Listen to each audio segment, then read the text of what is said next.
Coming up on this episode, Gary Payton II has opted into his $9.1 million player option for next season. I'll go through all the ramifications of that, including for GP2 himself, as well as other key Warrior players, plus some potential trades that the Warriors could consider that involve GP2 as a result of this decision.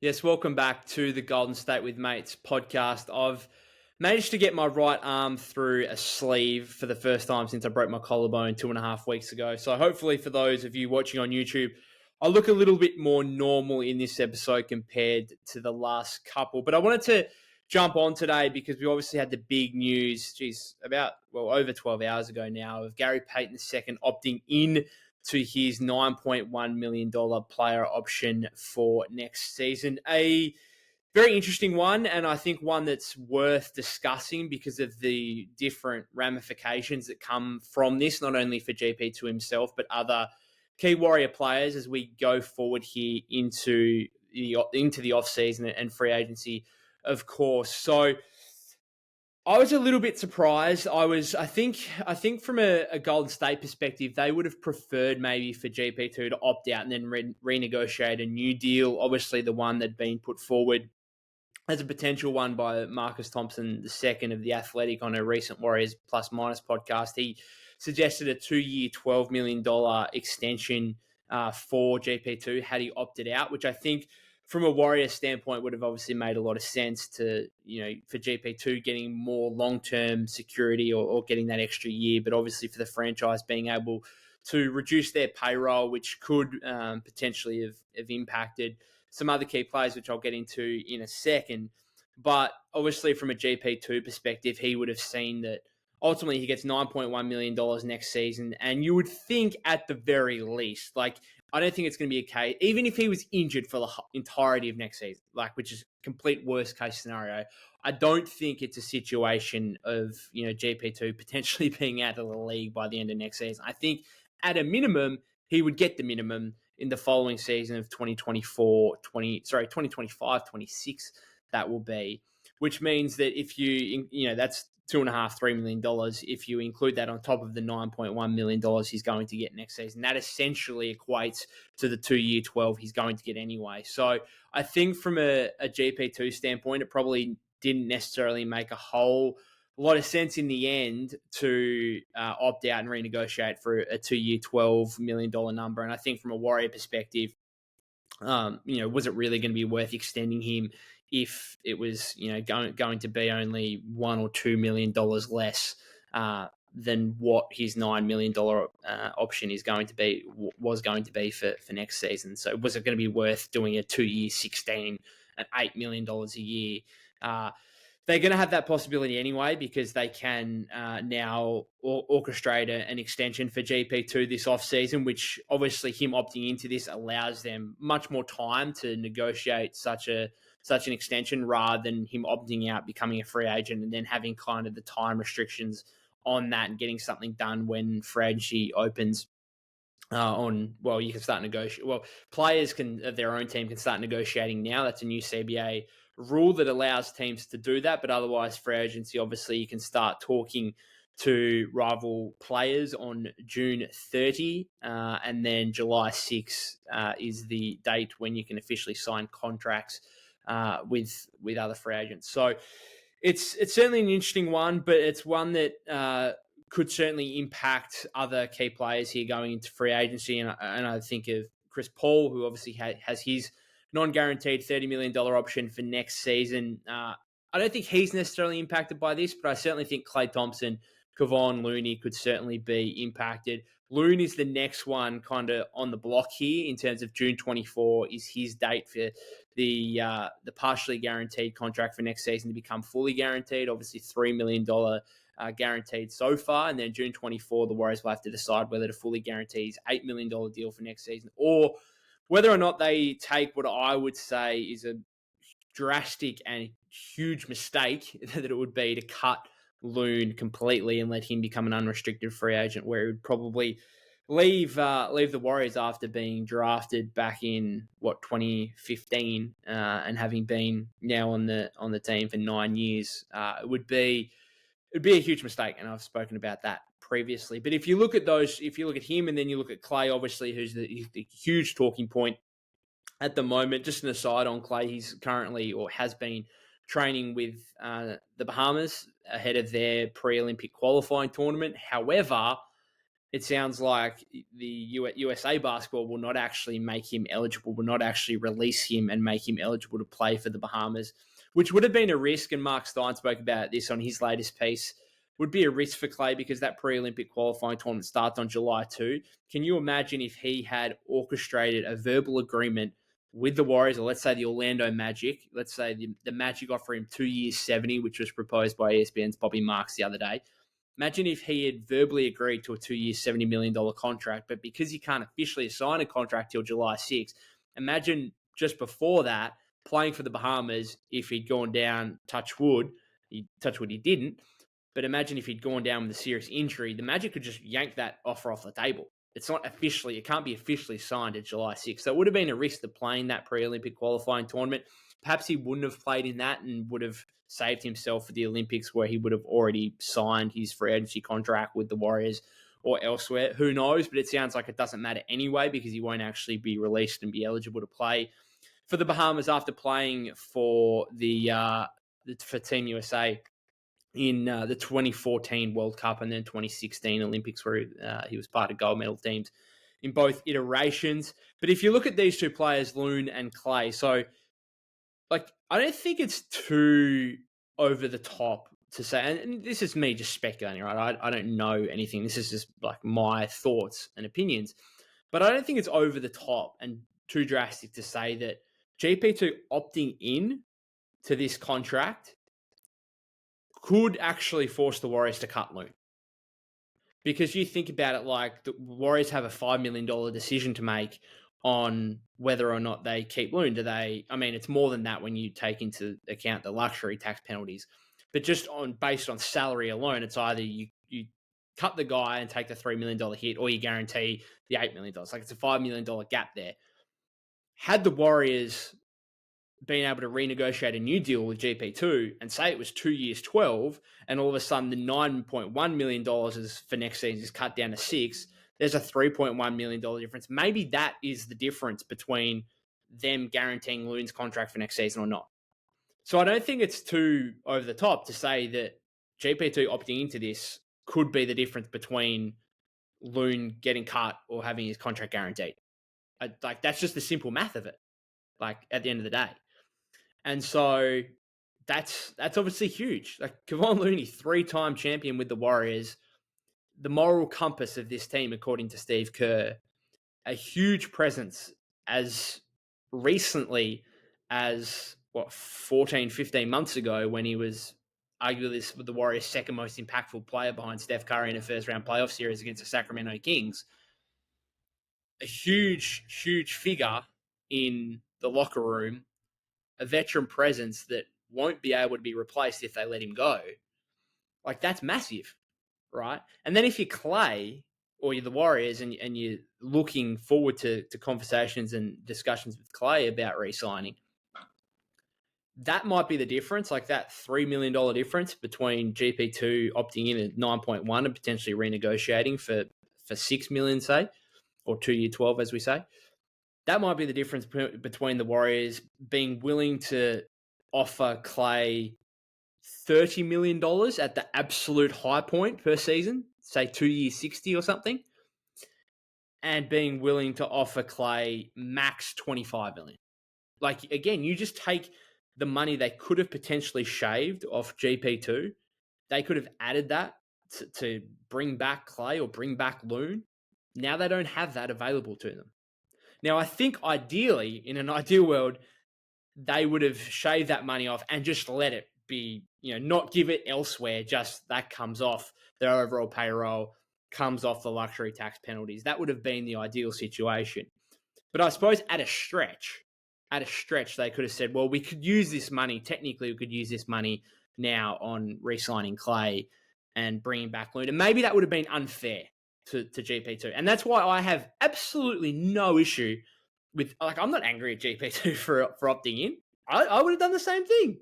I would have absolutely, if I was in his position, I would have done absolutely the same thing, because I would have thought to myself, well, hang on, if we renegotiate, if I opt out and renegotiate for 2 year 12, well, I could just get 9 million right now for next season, and then I don't think I'm going to be out of the league after next season. Like, I'm going to at least get a minimum contract the following season, and then, well, that's $12 million anyway at an absolute minimum.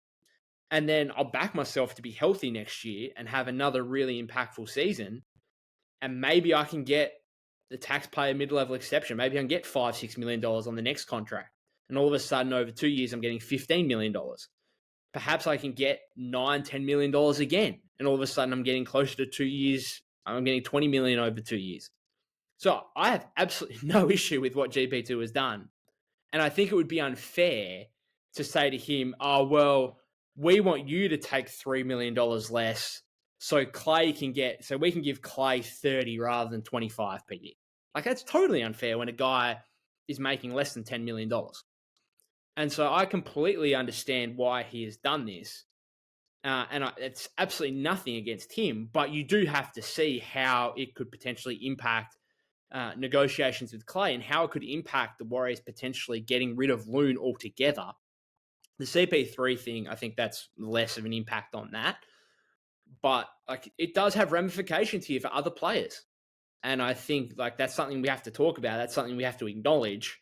And it's nothing against GP2 in any way, shape, or form. It just is what it is. And, you know, I certainly think Golden State would have preferred to renegotiate a new deal, try and, save some salary.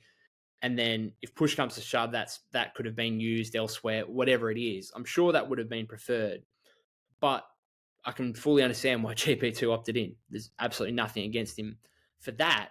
However, like, I think the easiest thing to say here is, it would be great to be able to say, well, GP2 has opted into his contract, therefore he's a guarantee on the opening night roster next season, and that's just something we don't have to deal with anymore. Rather than having to, him opting out and having to go through the conversations and discussions of renegotiating a new contract. It'd be great to be able to say that. It'd be great to be able to say that he's a guaranteed part of opening night roster and that we can just move forward and it doesn't really have to be talked about anymore. But as Anthony Slater of The Athletic floated on the Warriors Plus Minus podcast a couple of weeks ago, he said, if GP2 opts in, that's a sign that they were not able to obviously negotiate a different contract and that he could therefore become a trade candidate. So by doing this, Gary Payton II has put himself on the trade block. He just has. He's put himself at the mercy of the franchise, which, by the way, is why I expected him to opt out and negotiate a new deal. Because if you're a free agent and you sign a contract extension, that takes you to December 15 or somewhere around that date. Like, you can't be traded for months on end until like December 15 or whatever, which I think GP2 wants to be a Warrior. And so I actually thought that he might have opted out, renegotiated a new deal just to take himself off the trade block and make sure that he remains with the Warriors at least until mid-season, until he becomes eligible to be traded. I thought that might have been the case.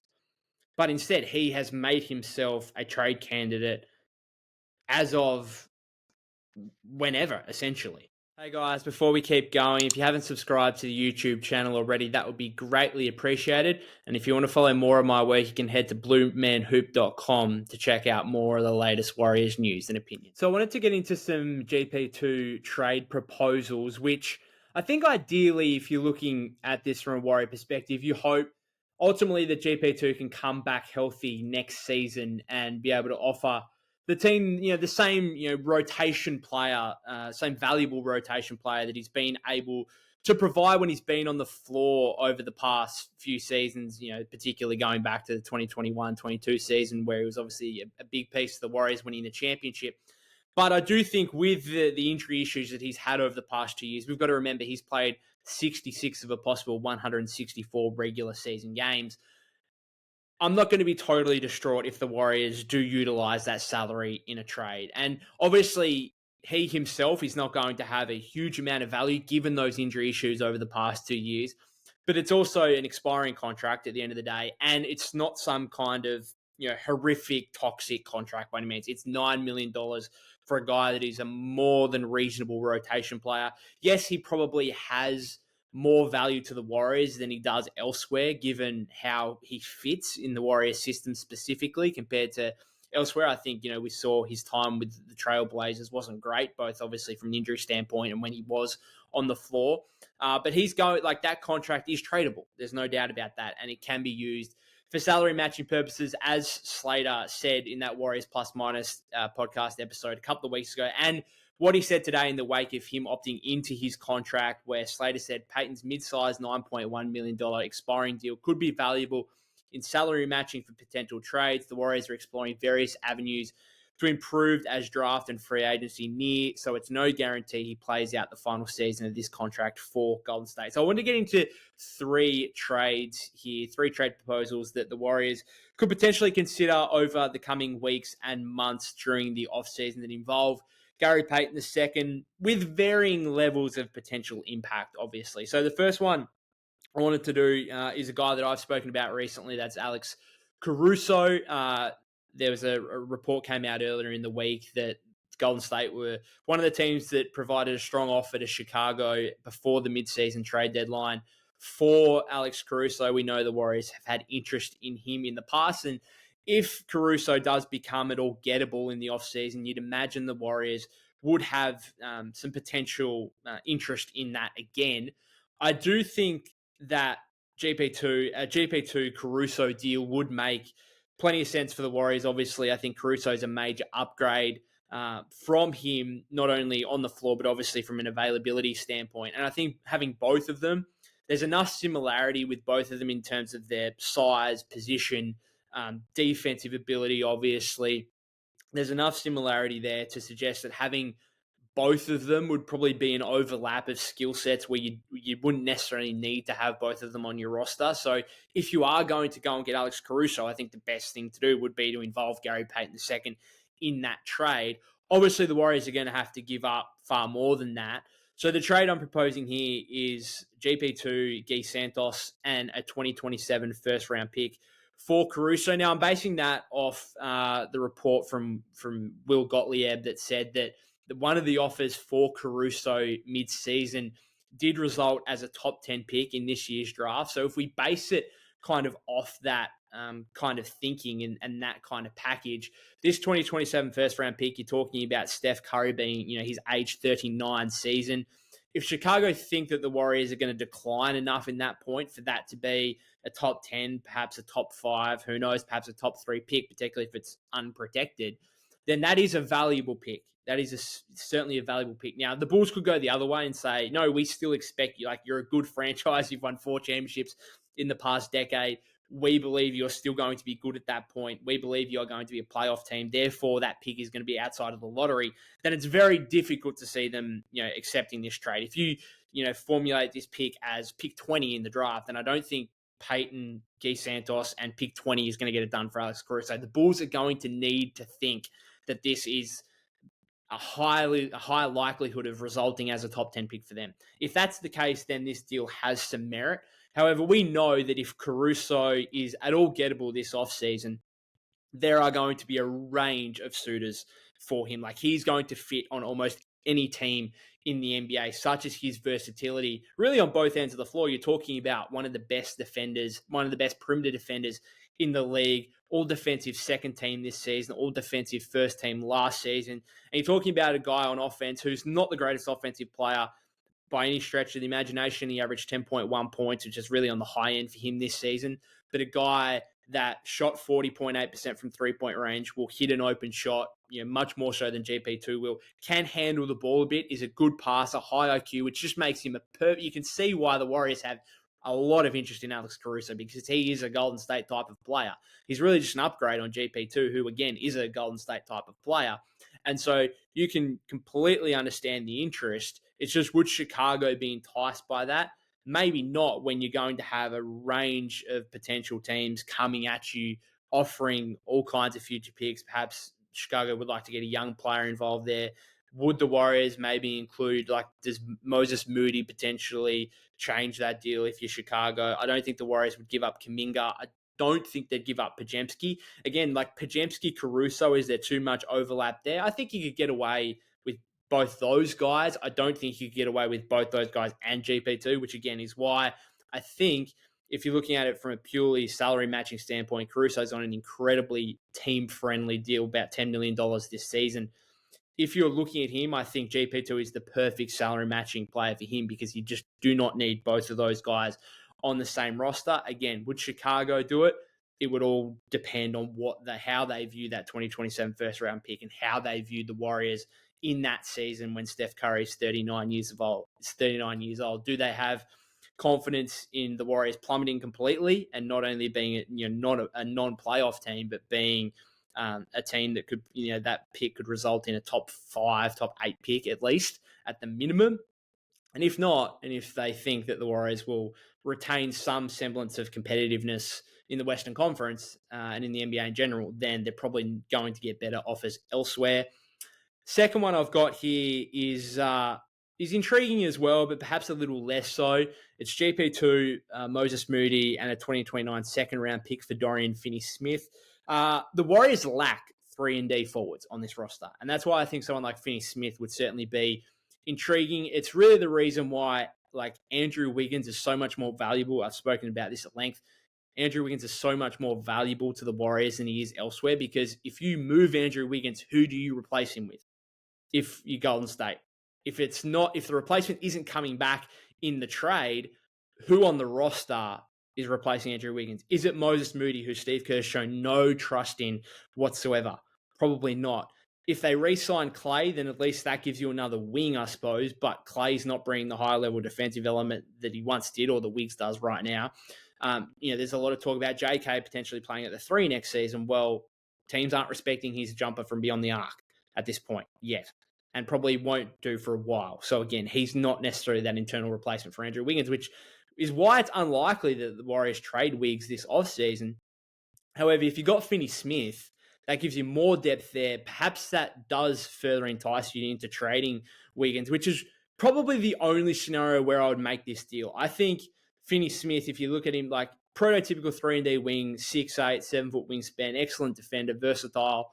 Offensively, again, just really a three-point shooter more than anything else. And even then, like, he's 35.5% on his career. He's not some lights out 40% guy. He's 35.5%. A couple of times in his tenure with the Mavericks, he shot over 39%. Perhaps playing alongside Steph Curry, getting some open looks, he could be a high 30% guys, 4 or 5 attempts per game. I just don't think the upside's there for this trade to necessarily be worth it, unless, as I said, the Warriors moved on from Andrew Wiggins in the offseason as well, and really desperate, almost needed a starting small forward in which Finney-Smith could come in and play that position. But again, otherwise, you might as well gamble on GP2 being more available and healthier next season, which is, I think, obviously that would be ideal. And I think in that scenario, he would provide similar. Yes, they're slightly different. Finney-Smith's 6 inches taller, slightly different position, whatever else. But the impact is fairly similar in terms of really impactful role players. Fairly similar there. And then I think you'd also just take the gamble on Moses Moody developing into a Finney-Smith type, where he's probably not as good defensively, but he's a similar body type. And he's probably going to be an offensive upgrade, perhaps a better, more willing three-point shooter. Maybe can do some stuff off the dribble as well. We'll wait and see on that. But I think you just take the gamble on GP2 being healthy and Moody's development rather than trading for Finney-Smith. But again, if Wiggins was moved, then maybe Finney-Smith, that trade becomes more of an option. And the third and final one here is more of a blockbuster one for the Warriors. Gets them a second star, which we've been talking about all off-season. And I think this one, it does kind of mirror what Bleacher Report Zach Buckley put out today, which was a trade that saw Moses Moody, Jonathan Kuminga, Brandon Pajemski in 2026 and 2028 first-round picks moved for Lauri Markkanen. So in my slightly altered trade, I'm just replacing Moody with GP2. So it would be GP2, Kuminga, Pods, 2026 and 2028 first-round picks for Lauri Markkanen. on the surface, like you think of that, you think, wow, okay, so the Warriors are giving up their two best young players in Kuminga and Pods, and two really valuable for like these are arguably four of the Warriors' top five assets that they have. Like if Steph Curry is number one, Jonathan Kuminga is number two, and then you've got those, like they are eligible to trade two picks in the future. They've obviously got 2026, 7, 8, 9 at the moment. Right now, eligible to trade. You can only trade two of those. Obviously, the ones further out are going to be more valuable because Steph Curry is going to be older or out of the league entirely. But like these those picks are probably after Curry and Kuminga the biggest assets that the Warriors have. And then after that, it might be maybe Pods is more valuable than a 2026 first round pick. I don't know. It's much for muchness probably there. But you are talking about four huge assets that the Warriors have. Four of the main assets that they've got. Four plus GP2 for a guy who's only once been an all-star. However, I repeatedly speak about, like, if I'm going to trade Jonathan Kuminga, I want a multi-time all-star, all-NBA caliber player. If there's one player that doesn't fit the mold, Larry Markkanen's never been all-NBA and he's only made one all-star game in 2023. He's the one player I'd make an exception for because I just think, and I've said this repeatedly, probably on here and also certainly on BlueManHoop.com, I've said repeatedly, he is the ideal, perfect trade target for the Warriors. He just is, because you're getting a guy on an incredibly team-friendly contract for one more year. You're going to have to pay him after that. Yeah, sure, absolutely. But in the meantime, in terms of just matching salary, you only have to get up to $18 million. You don't have to get up to a max contract. You don't have to get up to Jimmy Butler making, mid-40s, Kevin Durant making nearly $50 million. You don't have to do that. You get to $18 million. That means you can retain Andrew Wiggins in this trade scenario. Yes, you're going to have to pay him going forward, but guess what? He's 27 years of age. That not only makes it, less risky from a contractual standpoint moving forward, giving him, a near max contract or whatever, but it allows you to probably take more of a risk on giving up these young and future assets for a guy who can still theoretically be in his prime for another 5, 6, 7 years, for a guy who can help take the mantle once Steph goes further into decline and potentially, retires altogether. So this is a trade. It would certainly intrigue me. And I think a lot of fans would think, whoa, that's a lot to give up for Larry Markkanen. But I think you've also got to understand Utah are not actively shopping Larry Markkanen by any means. And I think the most likely scenario is that he stays in Utah, he signs an extension with them this offseason, and his future is solidified. I think that's the likely scenario. But if I'm Mike Dunleavy Jr. and I call up Danny Ainge and present this offer, I think Danny Ainge would be interested somewhat. Anyway, I'm not saying he'd do it. But it is a good package. Like, you are getting Kuminga, Podziemski, and two incredibly valuable picks. And you know what? It might not be the best offer he gets either. Again, if Markkanen is at all available, like, they could get maybe even a better package than that. But it is, I think it's enticing. Now, maybe that's me overvaluing Kuminga a bit, overvaluing Podziemski a bit, overvaluing the picks a bit. Although, in some ways, I'm actually kind of underselling the team because I think those picks have value because the Warriors might be crap in a few years when Steph's 38, 39, 40 years of age. So you've really got to look at that. And I think both teams would kind of think, we can talk ourselves into it. And if I'm the Warriors, and if you really, truly want to prioritize Steph Curry's prime, I think that's the kind of trade package you give up. If it's not for a Jimmy Butler or a Kevin Durant, guys that are, on max level deals, who you'd also have to include Andrew Wiggins in the trade. If it's not one of those guys, then it's got to be, Larry Markkanen, who at least has youth on his side for you to be able to say, okay, we're giving up these young and future assets, but he's good enough and young enough to suggest that we can still be okay when those draft picks actually convey. And so I'd do it. I think I'd do it if I was Mike Dunleavy. If Danny Ainge was happy to tick it off, I'd be like, as much as I love Kuminga, as much as I love Pods, I just think Markkanen's just the perfect trade target. He just is, because of the age, because of the contract, and on court wise, you're talking about an incredibly skilled, offensively versatile 7-footer. Pair him next to the defensive excellence of Draymond Green. In this scenario, yes, you might lack some interior defense, right? But you're still going to have Trace, and I'd still imagine Trace might come off the bench, but he's probably still going to play 20, 25 minutes a game. I think you've got a solidified starting five. If you've got Steph, you've re-signed Clay, hopefully. You got Wiggs still there. You got Markkanen, you got Draymond. You can have Steph and Markkanen as your two massive offensive weapons. You can have Clay playing off those two guys, and then you can have Wiggs. Just tell him, like, you just got to play defense, mate. You got to play defense and hit an open shot every now and again, like hit high 30s from three, hopefully. But other than that, like, you might average 12 to 15 points a game, but if you can be a higher level perimeter defender, that's fine. That's fine. And Draymond can focus on defense primarily as well. And then again, you've got Trace to give you that kind of two-way, more traditional center presence when you need it.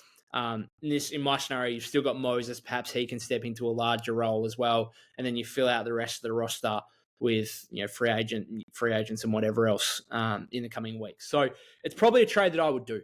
I seriously would consider doing that trade, because I'm not only high on Markkanen as a player, but I'm just in awe of that potential fit for the Warriors and how he'd fit on the court. I think it would be absolutely incredible. And I think if you are truly prioritizing Steph Curry, then I think it's the kind of trade that you think, yep, it's a huge amount to give up, no doubt, but it's worth it. And so, yeah, that's the one. And, when I read that one from Bleacher Report, Zach Buckley, I think it's one that a lot of, the kind of feedback that I saw on Twitter was most Warrior fans were probably for it. And I think that's because most Warrior fans are for prioritizing Steph Curry, the greatest player the franchise has ever had. And Larry Markkanen pushes the Warriors. I have no doubt the Warriors would make the playoffs next season if they pulled that trade. And I have some optimism that they could be a contender again in the Western Conference, so long as Steph comes back a similar player, so long as Clay kind of accepts the role that he kind of started to take this offseason. And of course, there'd be things would look totally different if Clay wasn't there in that scenario. And then who's your two? Like, does that mean Moses has to step into a two-guard spot? Maybe he could get away with that, but you certainly look a lot less potent and a lot less dangerous without Clay. I think it would be super intriguing. And so they're my three trades. Caruso, Finney-Smith, and Markkanen as potential targets for the Warriors at a salary in which GP2 can be included, and obviously he can be included in deal. Like, at the end of the day, if the Warriors are to go after Jimmy Butler, or I don't know, a sign trade for Paul George or KD, like whoever it is, if there's a guy out there on $40+ million, and obviously GP2's $9.1 million salary is helpful in getting to that as well. Obviously, with all these trades, the Warriors currently above the second tax apron at the moment. They would have to get under it to therefore be able to aggregate salaries alongside GP2 to make a trade. But obviously, with the CP3 thing at the moment, I think they're going to be able to get under that second tax apron fairly easily. But other than that, guys, I'm going to finish up this episode. A lot of talk here, obviously, about GP2. A lot of worthwhile discussion, I think, about his future himself, obviously, and then the impact that this is going to have on the likes of Loon and Clay specifically. Other than that, guys, if you haven't subscribed to the YouTube channel already, that would be greatly appreciated. Leave a comment below if any of those trades would interest you from a Warriors standpoint, or, I mean, if you're a Utah fan or you're a Chicago fan or a Brooklyn fan, whether you'd pull those, make those trades if they were presented. You can follow me at POC252, that's POK252 on X/Twitter. And other than that, I'll see you in the next episode.